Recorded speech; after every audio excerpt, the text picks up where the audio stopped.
É ele mesmo. O Marx Carioca, velho. O Marx Carioca vai explicar o fascismo. Marx Carioca voltou. Foi bonita a festa, pá. Fiquei contente. Ainda guardo renitente um velho... Galerinha! Nossa. Camaradada do coração. Vocês chegaram e eu nem vi. Caralho, ele é muito barbudo, velho. Caralho, ele é muito barbudo. É uma loucura. Se aproxeguem, vamos festejar! Vasco! Vocês entenderam direitinho o recado do último vídeo. E dia 30 foi porreta! Valeu, classe trabalhadora.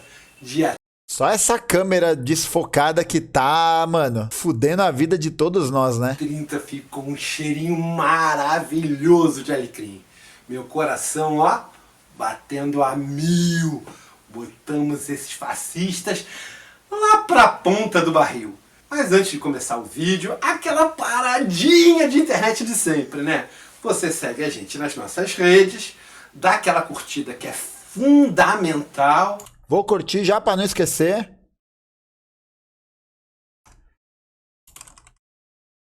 O camarada, mas pronto. Espero que dê uma ajudinha aí. Se inscreve no canal se ainda não for inscrito. Se inscreve, E porra! bora pro vídeo. Camaradada, a fascistada ficou pra morrer. Com um vídeo no Marcos Comenta faz 13. Gente, muito obrigado por todas as mensagens que mandaram pra gente.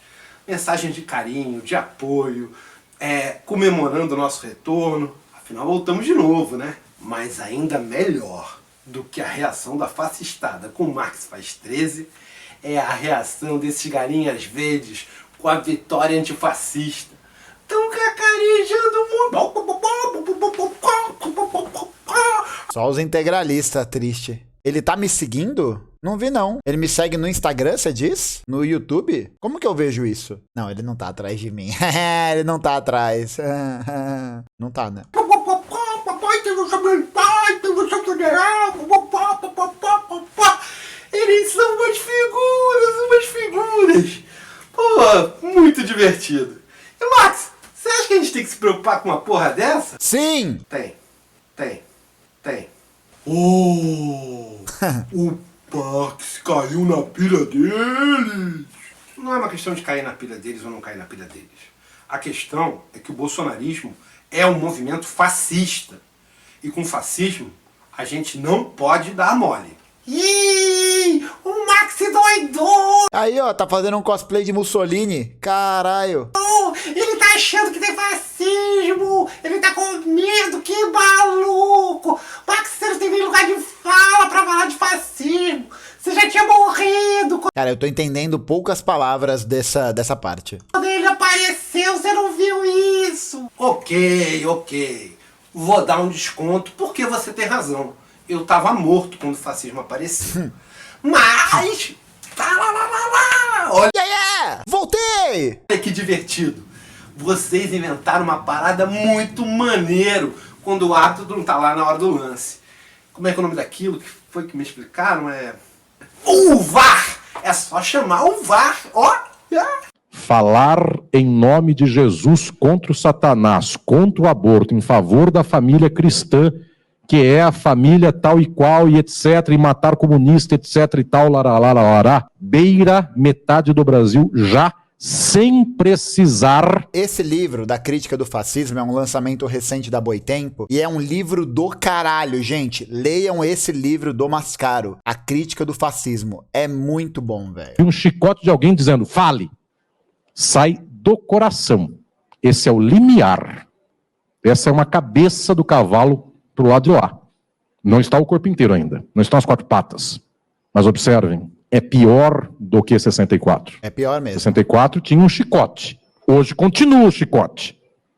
Chicoteando os pobres, negras e negros da periferia. Foda. LGBTQIA+, chicote tá igual. Só que agora já tem gente dizendo, tem que chicotear. E disse o Pulantzas, o fascismo é quando toda essa estrutura do horror passa a ser produzida pelas massas. Porque foram as massas italianas que produziram o horror do qual Mussolini era o regente. Foram as massas alemãs que iam de vontade própria na esquina para a SS, a Gestapo, qualquer da vida, e dizia: meu vizinho é judeu. Foi o homem do povo, não foi o cadastro geral do CNPJ ou do CPF ou do RG da Alemanha. Foi o vizinho, o colega. Pensar o fascismo com um século de estudos científicos é ver toda uma construção espetacular na qual os dois quadrantes mais altos são estes. O capitalismo é o fascismo. Perfeito. O fascismo é um fenômeno do capitalismo. Perfeito. Mas não todo momento do capitalismo é sempre fascista. Então eu preciso identificar o momento do perigo. E pasmem, esse momento é momento de perigo. Cara, é perfeito. Perfeito, perfeito, sem tirar nem pôr, né? Eu acho que uma coisa que é fundamental a gente lembrar é que por mais que a gente tenha vencido o Bolsonaro no curto prazo, a gente conseguiu retirá-lo da presidência com a vitória do Lula, a gente tem que entender que esse movimento das massas que tá acontecendo é um movimento de massas que legitima as linhas discursivas e políticas práticas do bolsonarismo. Então derrotar Bolsonaro foi só o primeiro passo, gente, é só a primeira vitória. E a grande questão é que não é possível derrotar o fascismo através da crença nas dinâmicas institucionais que o capitalismo tem. Porque se a gente parar pra pensar, o surgimento do Bolsonaro, do bolsonarismo, de todos esses valores, de todas essas dinâmicas, é um subproduto da forma como as relações no capitalismo existem. Tá ligado? Então todo o direito, as instituições, a economia política, tudo isso acabou levando a produção do fascismo como um fenômeno apoiado por empresários latifundiários, como um método de garantir a continuidade do sistema capitalista. Né? No final das contas é isso. É para fazer um processo de aumento das taxas de lucratividade, para garantir a supremacia da burguesia nacional e internacional,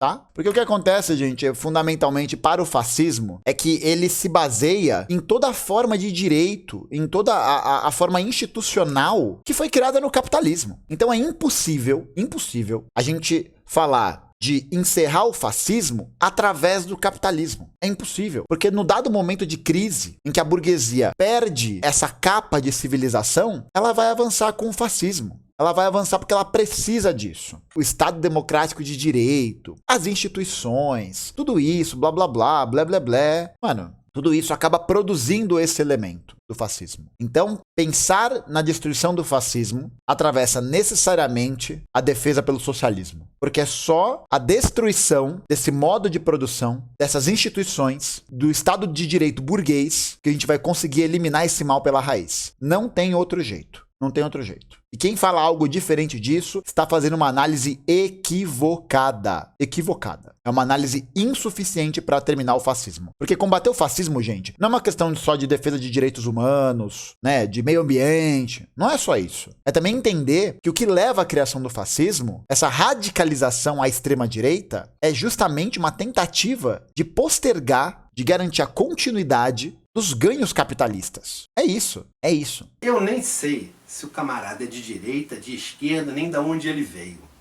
Na verdade, eu descobri ele quando eu estava passeando numa paradinha nova que uma galera andou pedindo que eu fizesse. E pasmem, eu vou fazer. A parada se chama TikTok. Eu tava lá vendo qual era do TikTok, que é chinês, né? É isso. TikTok, como é que se monta e tal, etc. E vi esse camarada lá.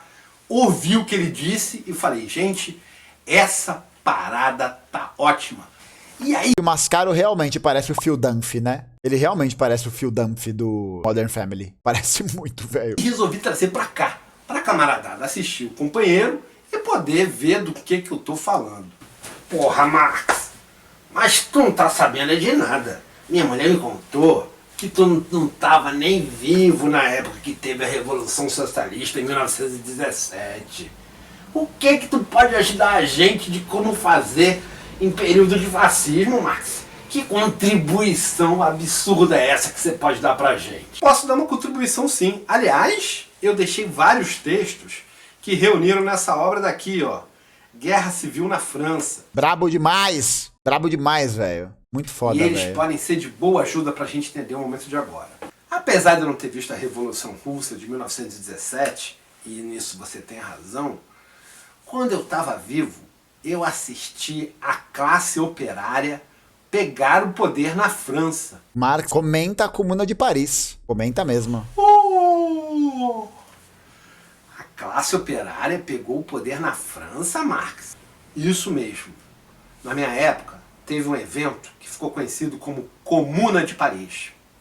A classe trabalhadora, a classe operária, unida, percebendo que estava sendo expropriada pela burguesia. Sim, os operários fizeram isso. A história da Comuna de Paris é muito foda. Muito foda. O que acontece é o seguinte, naquela época a França ela era governada por um imperador, o Napoleão III, que aliás, inclusive, a frase do Marx que abre o 18 de Brumário, que ele cita Hegel, né, que Hegel disse que a história sempre se repete, e aí ele faz um complemento, mas esqueceu-se de dizer que sempre se repete, primeiro como tragédia e depois como farsa, porque ele viu a ascensão do Napoleão III se basear muito no resgate da memória histórica do Napoleão I, só que o Napoleão III era um péssimo imperador. Né? O Napoleão I também era um merda, só que o Napoleão III era um merda, um double merda, né? E aí você tem todo o evento da Guerra Franco-Prussiana e tal, e depois que a França é derrotada na Guerra Franco-Prussiana, os operários de Paris ficam puto, moleque, puto, e expulsam todas as classes políticas, todo mundo, pra fora de Paris, e tomam o governo da cidade, e implementam o salário do operário pra se tornar governante, e é um processo radical de transformação, assim. Existe um grande debate que fala sobre como os comunardos, como eles eram chamados, só não conseguem levar seu projeto adiante, porque eles acabam hesitando na hora de avançar sobre uma outra cidade, o que deu tempo das forças de segurança de Paris, que estavam exiladas numa região ali metropolitana, de se reorganizar para retomar a cidade, que é exatamente o que acontece 72 dias depois. Resolveu dar um grito de liberdade e tomou o poder na República Francesa. Só que eles cometeram um grave erro, um erro tático, um erro de percepção do contexto em que eles viviam, e que a gente corre o risco de cometer de novo. Quando eles tomaram o poder na França, a classe trabalhadora passou a gerir tudo. Fazia a gestão em prol de si mesma, em prol da classe trabalhadora. E é claro, a burguesia não gostou nada disso. Acontece que o Estado francês tinha um grande inimigo. Um inimigo atávico, um inimigo que ameaçava a guerra o tempo inteiro. O nome desse inimigo era a Prússia. Caralho, moleque. Historiador é foda, hein? Dá não. A Rússia? A Rússia já era comunista? Ou algo assim. Não, galera, não cometa esse erro. Não é Rússia. É Prússia.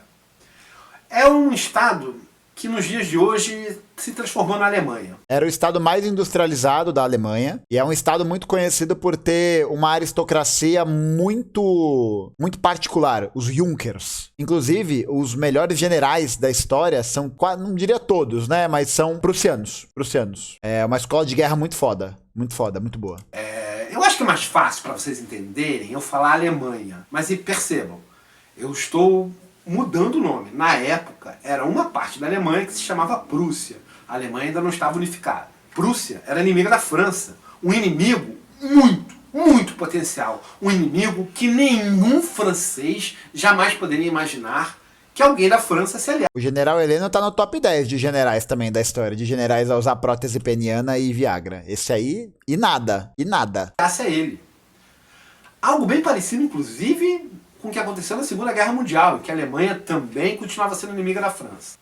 E quando a classe trabalhadora... E aqui vale uma menção importante, que é o seguinte: a Prússia se torna inimiga da França, mas não por uma questão só de a gente não gosta dessa galera. Porque no período que a gente tá falando, o século XIX, a gente tem duas grandes potências que meio que hegemonizaram o processo de desenvolvimento do capitalismo industrial, que são a Inglaterra e a França. Então o que acontece é que a ascensão do Império Alemão, antes como Prússia e depois como Império Alemão, acaba se tornando uma pedra no sapato desses países, justamente porque a gente está falando de burguesias, de locais diferentes, que têm interesses políticos diferentes. Então, a Primeira Guerra Mundial, ela é um produto desse processo, né? Ela nada mais é do que uma guerra que decidiria a quem pertenceria a partilha do mundo, se seria a Inglaterra ou se seria a Alemanha. Mas isso é interessante a gente observar, que a dinâmica do imperialismo é uma dinâmica que nasce a partir desse desenvolvimento do chamado capitalismo monopolista, como Lenin pontuou no Imperialismo, estágio superior do capitalismo. Porque em um dado momento, nesse processo de desenvolvimento das forças produtivas e, sobretudo, do poder das burguesias locais, essas burguesias vão se confrontar, elas vão se bater, porque elas têm interesses, claro, divergentes, né? A burguesia inglesa tem interesses diferentes da burguesia alemã. Então, esse processo de criação de inimigos, ele vem, sobretudo, pelo fomento de um discurso nacionalista, os caras ficar botando ideia na cabeça dos franceses e dos alemães, tipo, ó, é teu inimigo, estrangeiro, pá. Tanto que você vai ver os cartazes de guerra do período, eles sempre retratam essas pessoas que eram, enfim, né, de países diferentes, ou que eram dessas nações que estavam fazendo essa, entre aspas, contra-hegemonia, não porque elas propunham uma superação da questão das classes, né, mas porque era a substituição de uma classe dominante local por uma outra. Então esse processo, ele é fundamentalmente um processo inevitavelmente ligado ao capitalismo. Inevitável.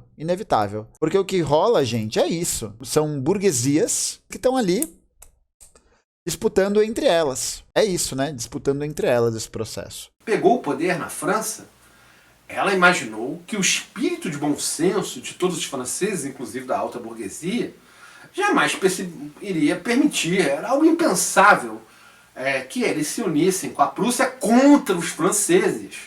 Não era algo factível para a classe trabalhadora que morava em Paris e que havia, enfim, instituído uma república da classe trabalhadora. Mas foi um ledo engano. Quem não tem consciência de classe, quem resiste à ideia de que somos todos companheiros, é a classe dominada. A classe dominante sabe exatamente que existe a luta de classes e qual lado ela participa. Porra, perfeito, velho. É um negócio que o Eribaldo falou num react que a gente fez na semana passada, tô terminando de editar ele, inclusive, do Roberto Justus. Em que, bicho, é isso, a burguesia sabe exatamente de qual classe ela faz parte. Ela sabe disso. Ela tem ciência disso. Então, todos os dias, a gente tem que acordar, passar uma água no rosto, olhar pro espelho e se perguntar de qual classe eu faço parte. Todos os dias. Então, se você acorda 5 da manhã, 6 da manhã, para pegar um busão lotado e ir até o seu trabalho, você tá cansado, você tá doente, você tá com fome, você tá fudido, você sabe de qual classe você faz parte. Você sabe de qual classe você faz parte. Você sabe disso. Você talvez não sabe que sabe, mas você sabe. Então, todos os dias, olhar pro espelho e se perguntar qual classe eu faço parte. O que tá acontecendo no chat? Eu não tô nem acompanhando, gente. O que tá rolando? Não, só dar uma... Acho que vai ser interessante, ó. Falou que eu não sou de lado, não tenho ideologia, percebo padrões. Então, meu querido, primeiramente, né, pessoas que são grosseiras com as outras pessoas aí, nesse caso, que provavelmente é um trabalhador, é alguém que tá aí na correria, que tá na merda, um pouquinho mais de carinho, tá? Porque por mais que muitas vezes a gente saiba que a pessoa tá falando uma groselha, a gente sabe disso. Eu acho que é importante a gente lembrar que essas pessoas estão se perguntando, elas estão querendo buscar esse conhecimento. Tem que ter paciência, velho. Não adianta a gente achar que a gente vai mobilizar a classe trabalhadora se a gente aponta o dedo pra isso. É isso, entendeu? Pode ser o foguete do extremo centro, pode ser... Cara, beleza, é o foguete. Foguete do extremo centro. Mas esse tipo de chacota tem que ser ligado, tem que ser feito mesmo pra galera que é ideólogo, pra quem tem canal gigante no YouTube e sabe muito bem do que tá falando. E não pra qualquer pessoa, gente. Senão a gente tá fudido. Agora, falar diretamente o seguinte, amigão, você tem uma ideologia. E você tem uma ideologia não porque eu tô falando, tá ligado? Mas porque ideologia, meu camarada, é a nossa relação espontânea com o mundo. Carinho eu dou pra quem me trata com carinho. O cara chega enfiando o dedo na cara e dizendo que tu tem ideologia. Gente, mas o negócio é o seguinte, se é a gente que quer fazer essa mobilização, é a gente que tem que dar o exemplo. Pô, essa é boa. A ideologia é igual ao sotaque, a gente só nota do outro. Mas enfim, o que acontece é o seguinte, a gente tem ideologia, tá ligado? A gente tem ideologia, você querendo ou não. Sabe por quê? Porque ideologia é o produto da nossa relação espontânea com o mundo. Então, a gente nasce no mundo capitalista. Então, a gente não escolhe ter a ideologia do capitalismo. A gente recebe ela como uma herança do passado. E o que acontece, meu querido, é o seguinte, é que a ideologia de um tempo é a ideologia da classe dominante de cada tempo. Pensa aqui comigo. Se a ideologia fosse alcançável ou tivesse no mesmo pé de igualdade para todo mundo, talvez as pessoas não seguissem a ideologia dominante, né? Talvez um trabalhador não defenderia, por exemplo, a reforma trabalhista, tá ligado? Por quê? Porque essa reforma o prejudica materialmente. Se fosse uma disputa em pé de igualdade, o que acontece é, a gente provavelmente não pensaria essas coisas, mas a gente pensa. Por que a gente pensa? A gente pensa porque a gente nasce na ideologia dominante. A gente não escolhe fazer parte dela. Mas existe uma ideologia contra-dominante, uma ideologia contra-hegemônica. Uma ideologia que, pensada por Marx, Engels e Lenin, propõe a mudança do mundo, que é a mudança em prol da classe trabalhadora. Então, é fundamentalmente a gente pensar qual que é a nossa classe. Que tipo de mundo a gente quer para o futuro? Mas não só para o futuro, para o presente, né? E é fundamentalmente uma questão de a gente entender o que a gente quer construir.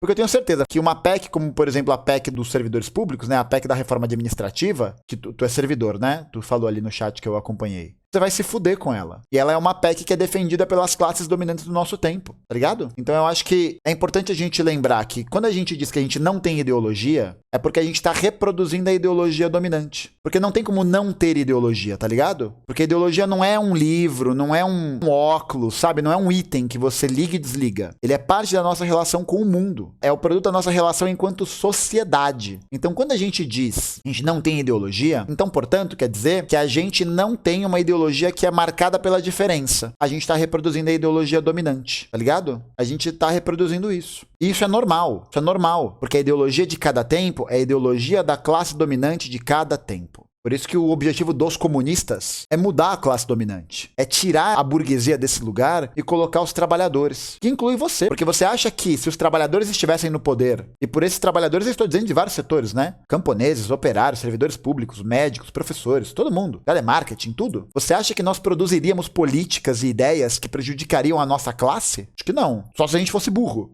Que eu acho que não é o nosso caso. Mas a questão é essa. A ideologia dominante faz a gente achar e faz a gente defender os nossos grilhões.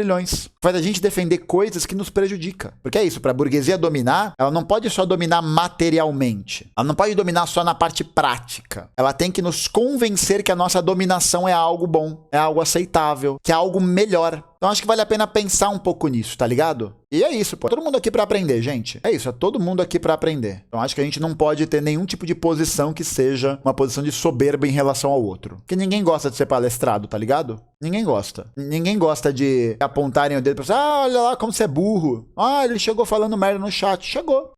Da mesma forma como todos nós já falamos merda em algum momento da vida, tá ligado? E é isso, a gente precisa ter humildade de entender que as pessoas estão no processo. Então é isso, gente. Vamos que vamos. Bora que bora. Quando a burguesia alemã percebeu que a classe trabalhadora havia pegado o poder da França, embora seu maior inimigo fosse a burguesia francesa, ela sabia que, apesar de inimigo, era da mesma classe. Perfeito, exatamente. Lembra que eu falei que a burguesia francesa e a prussiana se detestam por causa de uma disputa internacional de interesses? Só que eles têm um inimigo em comum, que é a classe trabalhadora, tanto da Prússia quanto da França. Foda. E não hesitou em entrar na França para ajudar a burguesia francesa.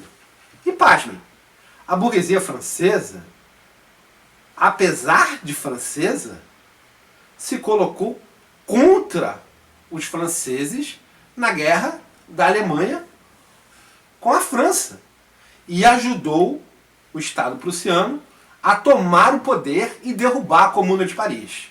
Então notem, os soldados da burguesia alemã invadiram a França e restituíram o poder da França para os seus maiores inimigos, a burguesia francesa. Porque apesar de serem adversários, perfeito, eles eram da mesma classe. Muito foda. Perfeito. E a gente agora achar que vai haver alguma burguesia internacional que vai se solidarizar com a classe trabalhadora e não vai deixar haver um golpe fascista no Brasil é papo. Ingenuidade. Perfeito. Tcharam. Porque é isso, né? Isso corrobora a tese. Não é uma tese, né? É uma prova material que o fascismo ele é um instrumento de radicalização do modelo de produção capitalista. É isso, bicho. É isso. É um modelo de produção. É um modelo de reprodução do capitalismo. Para poder garantir que ele exista, que ele continue. Ai, vai, Marx. Jura que você não acha que é exagero se preocupar com isso? Você não acha que as instituições brasileiras vão impedir esse galinha verde de chegar no poder? Então, se vai ou se não vai acontecer o golpe fascista, eu não sei. O que eu sei é que nós não podemos subestimá-lo. E posso dar mais alguns exemplos. Em 64, quando houve a ditadura empresarial civil-militar no Brasil, o PCB, isso mesmo, o Partido Comunista Brasileiro, comandado por Prestes naquela época, acreditava piamente que não havia cenário para uma ditadura no atual momento global que eles viviam. Um erro tático, é isso. Esse erro custou ao PCB e aos militantes de esquerda do país a morte de vários militantes. 26 anos de torturas, perseguições e assassinatos. E vale a pena aqui dizer a tática adotada pelo PCB de resistência pacífica, né, de não confrontação, na verdade acabou fazendo com que os militantes fossem mortos de qualquer jeito. Procurem duas histórias, a Operação Radar e a Operação Jacarta. Foram operações que tinham como objetivo eliminar o Comitê Central do PCB. O grande inimigo da ditadura militar brasileira era o PCB, porque o PCB era um partido com notoriedade, um partido relativamente grande no Brasil, e que angariava a massa trabalhadora em direção a um processo revolucionário. Ainda não te convenci? Então vou dar mais um exemplo. Em 1973, o PC chileno, o Partido Comunista do Chile, chegou ao poder com Salvador Allende. Na verdade era a Unidade Popular. O PC chileno fazia parte da Unidade Popular, porque acho que, se eu não me engano, o Allende era do Partido Socialista, era uma unidade só. Pois bem, o Partido Comunista também acreditou, mesmo 9 anos depois da ditadura civil-militar se instalar no Brasil, que não havia risco de ditadura lá. 11 de setembro de 73, Pinochet mostrou que eles estavam errados. E eles pagaram barbaramente. Pinochet fez um dos piores genocídios da América Latina. Ai, Marques, eu errei, eu tava achando que tava tudo tão bem, e agora você me deixou nervoso, eu não sei o que fazer, vamos todos morrer, Pinochet vai voltar. Calma, camaradada, calma. Não é pra gente entrar em pânico, é só pra gente ficar atento e tomar umas medidas necessárias. A primeira delas é que é importantíssimo, tarefa fundamental, a gente garantir a legalidade nesse momento. O quê? Mas, Marx, tu não vive dizendo que o Estado é o comitê armado da burguesia, que ele não nos representa? Vivo. Só que o fascismo é o pior estágio do capitalismo. Perfeito. E é aquela coisa, o próprio Lenin vai dizer isso. É melhor lutar pelo processo de emancipação da classe trabalhadora numa democracia burguesa, ele não fala do Estado fascista, né? Mas do que numa autocracia, do que na monarquia absolutista. Então é isso, né? A gente defender a continuidade da República Burguesa. Contra ele, ele fala isso num livro chamado Duas Táticas da Social-Democracia. Recém-lançado pela Boitempo. É um que tem uma foto do Lenin jovem, numa capa azul. Livro bem bonito. a gente tem que fazer uma união ampla com todos os setores e impedir que o fascismo se instale. Porque ele é pior do que a realidade que a burguesia nos impõe hoje.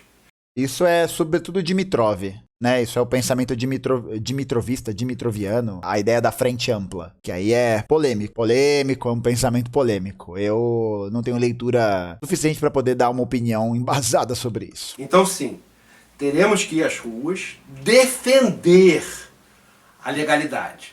Defender que é diferente do que se aliar com a burguesia de forma deliberada, né? Que o presidente eleito possa tomar posse e exercer seu mandato de 4 anos. Isso é a tarefa essencial de todos, da esquerda radical, da esquerda extremista, até a direita neoliberal, porém democrática. Todos nós precisamos fazer, nesse momento, uma união e garantir a posse do presidente eleito. Mas, Marx, isso é suficiente? Será que com isso a gente vai conseguir impedir o pior? Não dá para saber. Mas também não dá para se apavorar com isso. Não, suficiente não é. Suficiente não é, né? A gente precisa entender que essa mobilização, ela deve, sim, numa frente ampla, se a gente pensar nessa perspectiva. Mas é fundamental que a gente possa pautar esse debate. E não marchar, por exemplo, com as mesmas bandeiras do MBL, entendeu? Porque o MBL também vai defender a democracia, mas eles vão defender por outros motivos, entendeu? Então é isso. Pode até ser uma frente que faça essa disputa, mas quem tem que pautar esse debate é isso. É isso, bicho, é isso. O que dá para fazer é, além disso, e essa é uma tarefa central, garantir a legalidade, nos organizarmos. A única saída para a classe trabalhadora é a organização. Nesse momento, a gente tem que se organizar nos espaços que existirem. Então, temos que nos organizar com grupos de rua, grupos de escola, grupos no trabalho, enfim. Façam redes de solidariedade e de ação conjunta. Precisamos estar com essas redes muito bem estabelecidas. Garantir a legalidade, fazer todos os movimentos necessários para garantir que o presidente tome posse.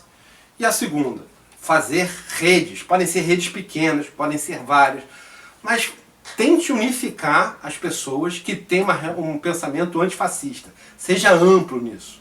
Qualquer rede antifascista que você conseguir estabelecer já é de grande ajuda. Precisamos agora capilarizar a nossa resistência. Não se preocupem, a classe trabalhadora é a grande protagonista da história. Se a gente fizer isso, a vitória será nossa. Camaradas, até semana que vem e eu tô muito feliz! Vamos festejar muito a gente ter mandado essa fascistada embora. Fascistada provisoriamente, mas vamos que vamos.